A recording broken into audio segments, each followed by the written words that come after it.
I'm going to be going through how I approach asking questions to improve how I do nollie tray flips, or just get more consistent on them. I've landed a good amount, you know, with 15 plus years I've been skateboarding, but they're still very inconsistent. And so whenever I get the chance or that urge to practice them, then I just think about, you know, what questions do I need to ask so that I can apply that feedback that I'm getting by answering those questions, and, you know, little by little just improve my consistency, or just the ability to land a nollie tray flip. So we're gonna start off by doing a quick warm-up like I always do, and eventually get into the nollie trays, and you're going to see how I answer my own questions in real time, and how you can hopefully apply this same concept to whatever trick you're trying to learn. So let's first start off with just the straight 8. You can stay there, and I'm just gonna do the straight 8. So comment how many tries you think I'm gonna take to land this. Oh. 1, 2,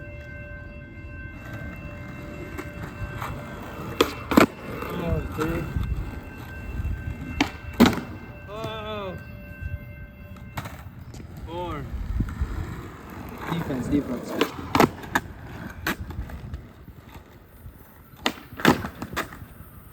Got 2 more. Fakey flip. Fakey heel.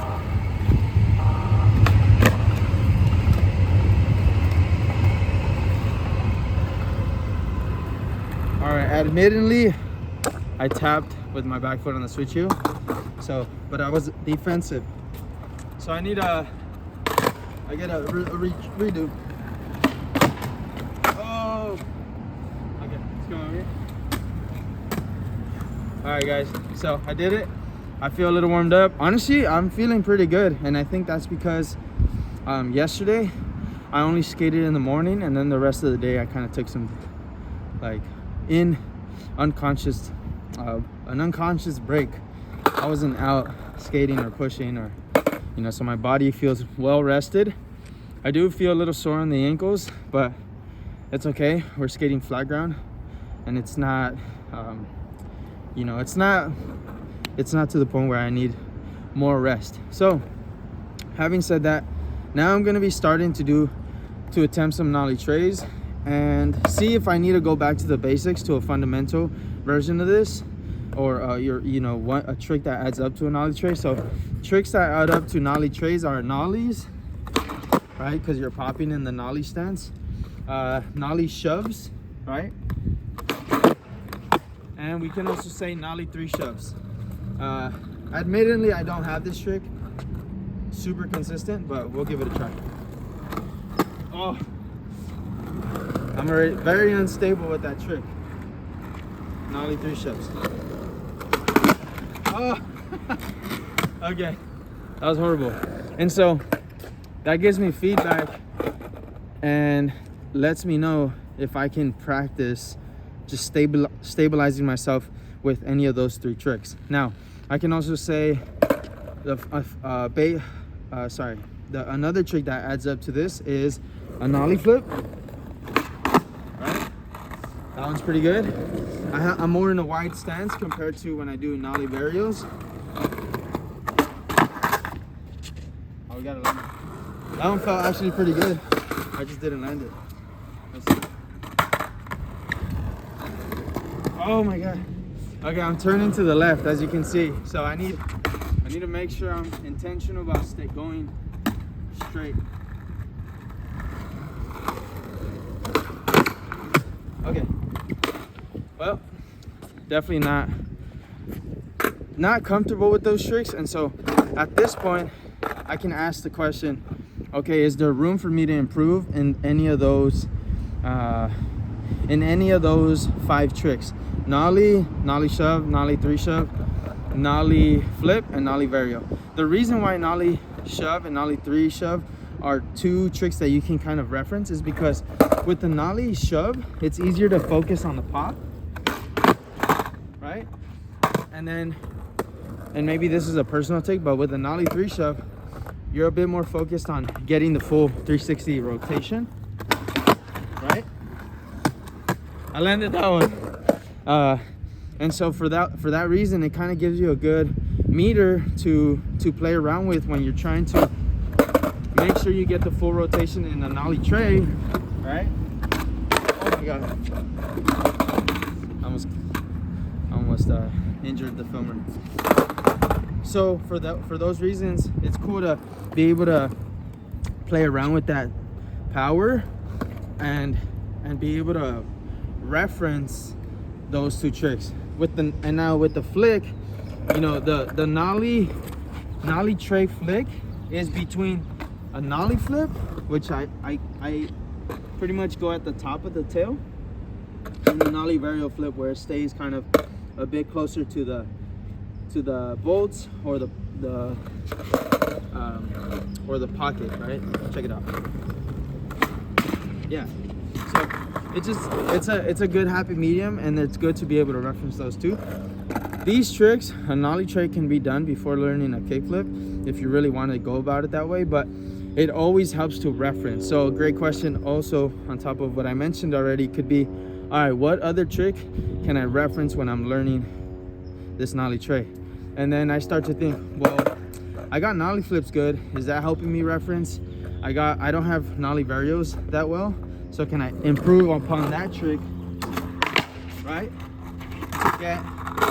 To get a consistent pop. You can see I didn't even snap the board there.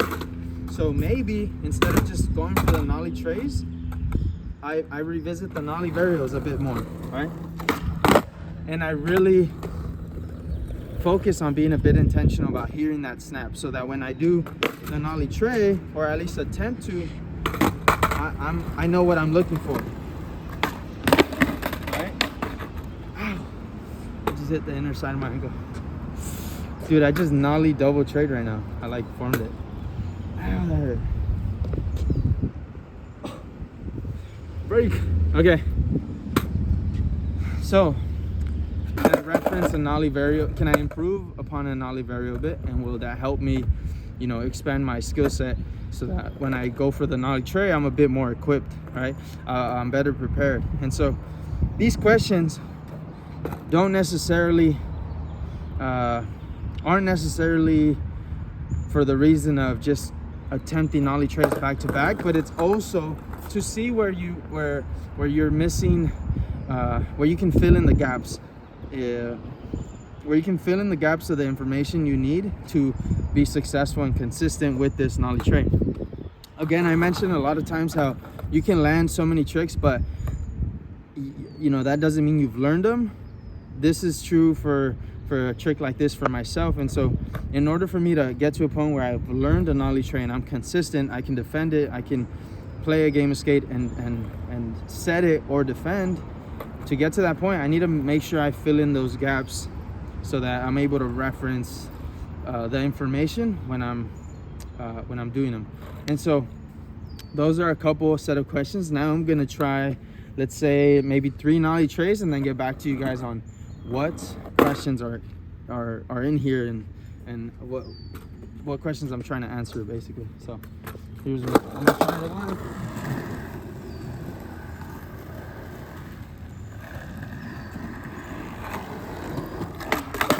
Okay, that was one. It stayed behind me. I didn't feel controlled at all.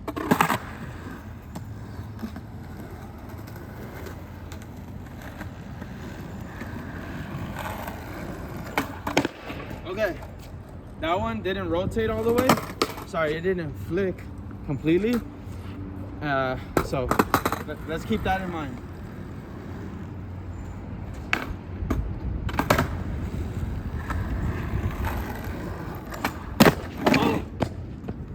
Okay, I stuck that one. So some questions after the initial one, it was, how come I was going to the left and I felt very unstable? That was one. Another one was, after the first attempt, you know, did it help for me to have my toes hanging out this much, right? Or was that prompting that stability, right? So another thing, Was I a bit too close in the stance? Because in the past, when I've done tricks in this stance where I'm close, it's very difficult. It's very difficult for me to stabilize myself. So can I widen the stance a bit more? And so after that first attempt, I answered the questions by applying those answers. And so I brought this foot, the toes in a bit more. This foot was a bit wider, just slightly. And then after the second attempt, where I applied that information right here, what happened was that it didn't flip all the way. And so I asked myself, okay, could I have flicked a bit harder, or was it just a matter of making sure I get a better pop so that it has more time in the air to do its thing? And that question brought about the answer that, oh yeah, maybe I need to engage a bit more. I need to get closer to my board, hinge at the hips, knees slightly bent, so that way when I get low, this is already, oh no, that's bad. This is enough to let me stay up here and let the board do its thing. So with that process, asking that question, finding the answers, and then applying that answer or that information, that feedback, right? You get feedback from the questions you're asking. Then I start to do a few more, but stay consistent with what's working. What seemed to work was being engaged, make sure my toes aren't hanging off the board, right? Not like this, but like this. Make sure I have a little bit more of a wider stance. And those three things should allow me to get the nollie trays a bit more, a bit more consistently, and just be closer to them in general. So I'm gonna do 3 more with those things in mind, with that feedback, and we'll check back in after that.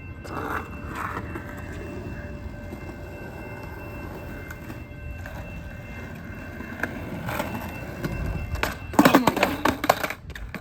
I leaned too far in the nose. Okay, so that's another question. Why did I like trip over the nose?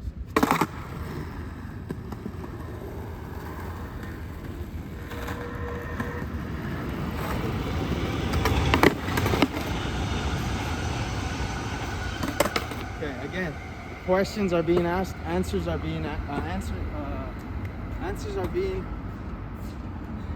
I guess, given.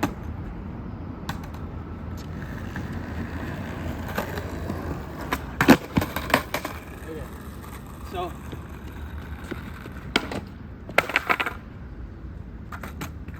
So right there on those 3 attempts, I was leaning too far forward. That was the answer I got from the first one. The second one, it felt like the flick was forced, right? I was paying too much attention on the flick, overcompensating. And the third one was just an exaggeration of that second one. So these answers, how would I say this? These questions are going to be answered the instant you fail, as you get more comfortable asking these questions. At first, you might have to just take a break between every attempt and be like, why'd that happen, right? And start from there. But as you improve your ability practice and improve the ability to ask these questions, the rate in which they're answered and the rate in which you can apply that feedback that you get from that answer, it just improves and gets faster. And so this is happening all the time with skaters that have tricks consistently, and they're constantly trying new ones, or constantly exposing themselves to challenges where they have to problem solve. So we have to think of it as solving a problem, which is it's not as simple as landing a trick, because like I said, landing a trick does not mean necessarily always that you've learned the trick. So you still want to have this skill set of asking questions, answering them, applying that information with the feedback you're given, and making sure that we're constantly able to problem solve, right? It's only going to get more effective as you continue to practice this skill set. So here we go. I'm going to think about being a bit more fluid, making sure both both limbs or all my whole body is doing its part, and see if I can put everything together and get a bit closer to learning this trick.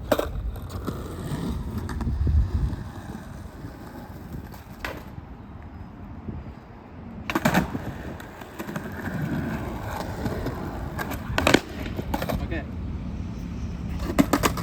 That one just felt like I didn't even engage at all.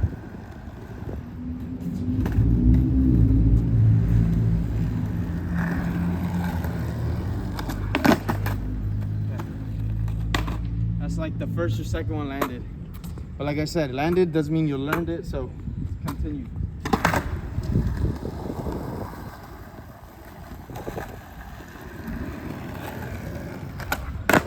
Oh.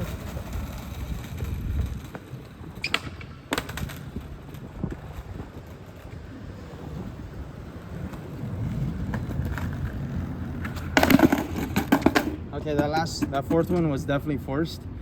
But okay, that last one, the question that came about from landing on the back truck a bit more was, where was my weight centered over? Was it centered over my lead foot when I popped, or was it the fact that I was centered but then I disengaged as I went for the pop?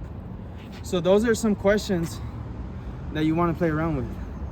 Let me repeat, those are some questions you want to play around with. It's not as simple as, you know, there's always one answer to the question. There can be multiple different answers. Let's get a bit closer so the sun's not hitting the phone, or else this thing's gonna overheat. It's not as simple as like, oh my God, I just need to find the one answer to that question and apply that feedback. Many questions with skateboarding, and maybe all of them actually, are very open-ended because there's so many ways to, you know, there's so many variations to do one trick. So it really is contextual to the skater, and this is why we have to continuously improve this skill set of asking the questions. So I'm gonna do 3 more. How much time do you have right now? 17 minutes. Okay, cool. We're gonna do 3 more.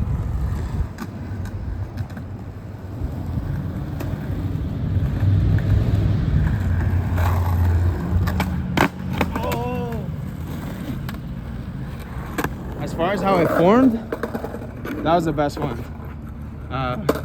What do you think? Yeah, okay. The way I landed though brought about more questions.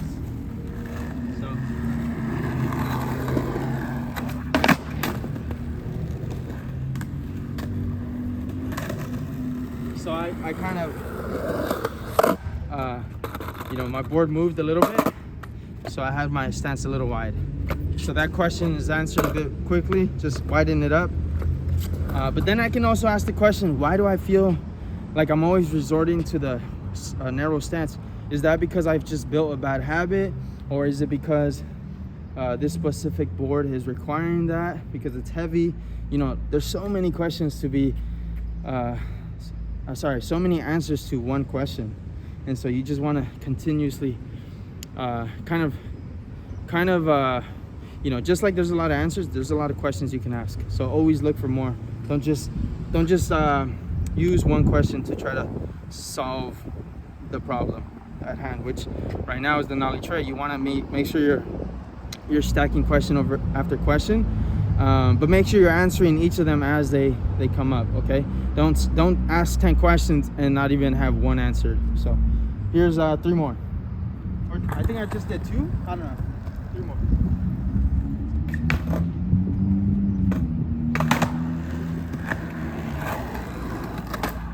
Oh, that one felt way more stable. I was wider stance there.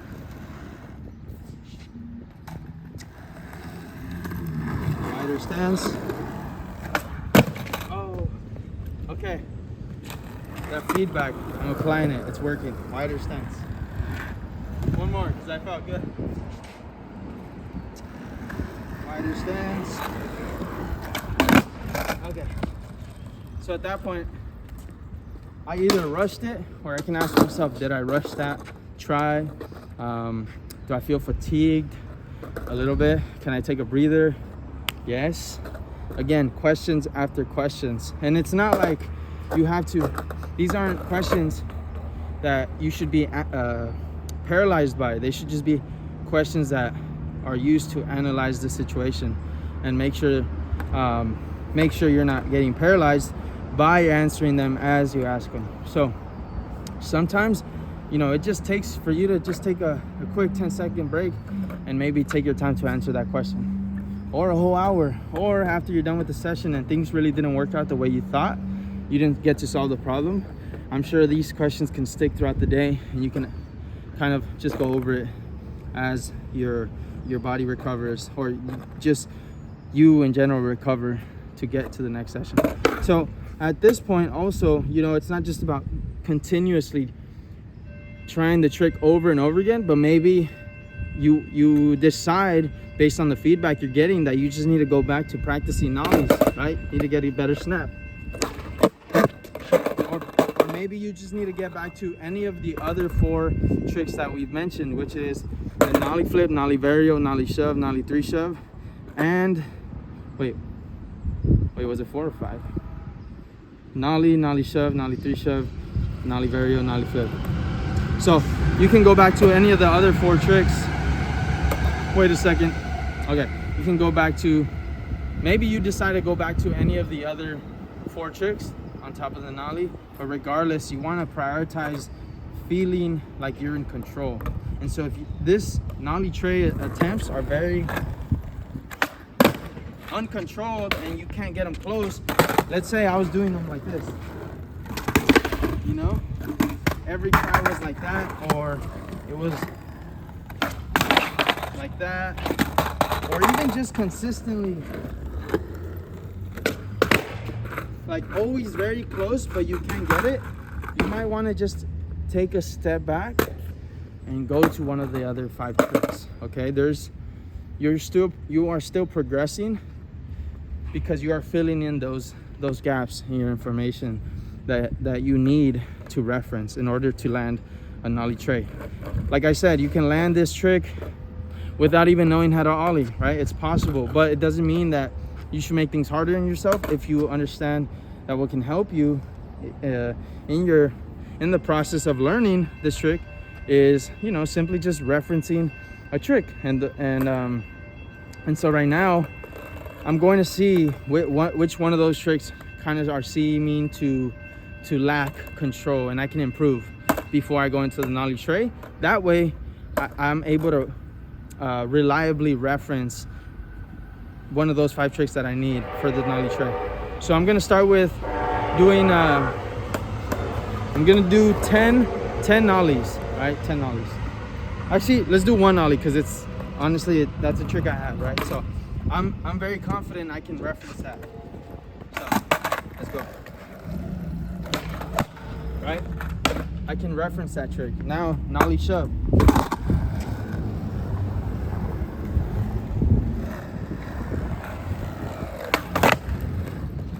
So basically, the question I'm trying to answer here is, what tricks are a reliable reference? You know, a reliable source, if we want to think about it that way. So far, nollie shoves are. Let's see if nollie 3 shoves are a reliable source to reference.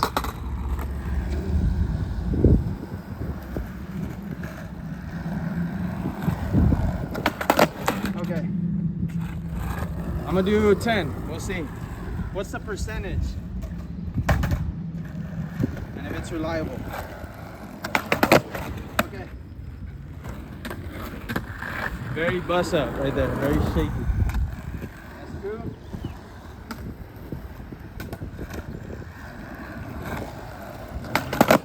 Oh, that's 3.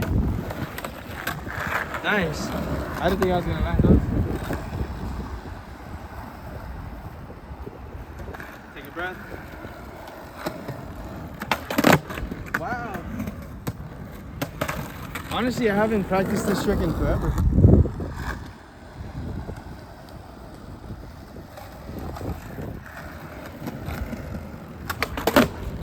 Okay, that's 4. Let's go this way.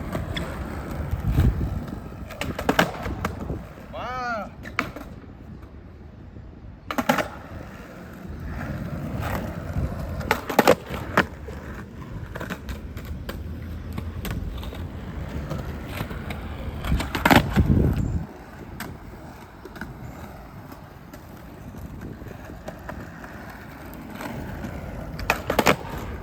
honestly, let's see, one more. Oh. Okay, so it turns out definitely so much more reliable than I expected, which is actually a great sign. Wow, that was cool. And so that kind of shows me I'm in control of how much I needed to spin, which is a 360 spin. And so yes, it's a bit different once you add the flip for Nollie tray flip, but it's something I can reference reliably. I would say I landed 90, I think 9 in a row. I honestly forgot, but I missed the first one, right?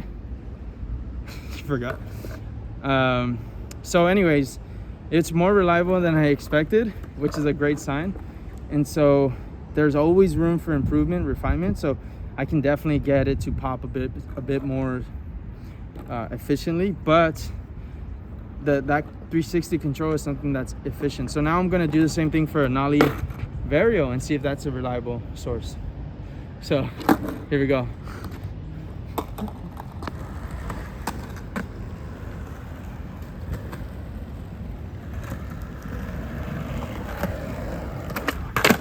Okay, that's 1-0-1.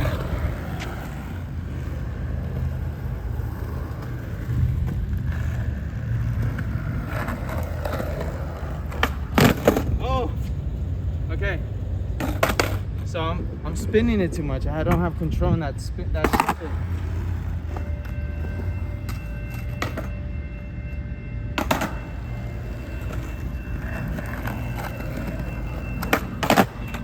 Okay, 0-3.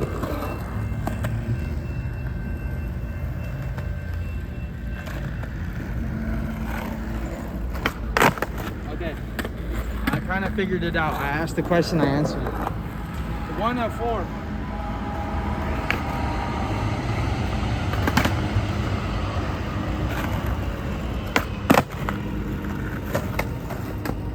All right, that's 2-5.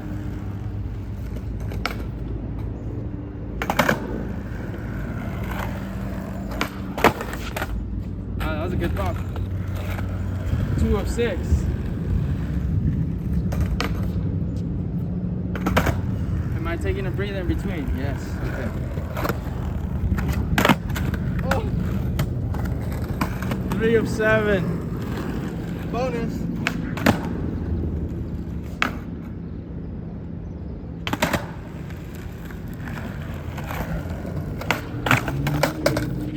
Okay, at this point I feel very fatigued actually. So it's 3 of 8. So what I can do, take a little break or ask myself, do I need a little break? Definitely do.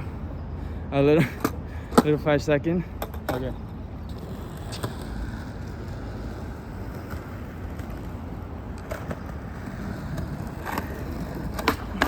Oh, okay.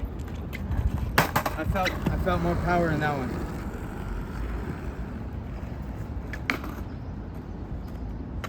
Okay, here's the last one. Let's see. Okay.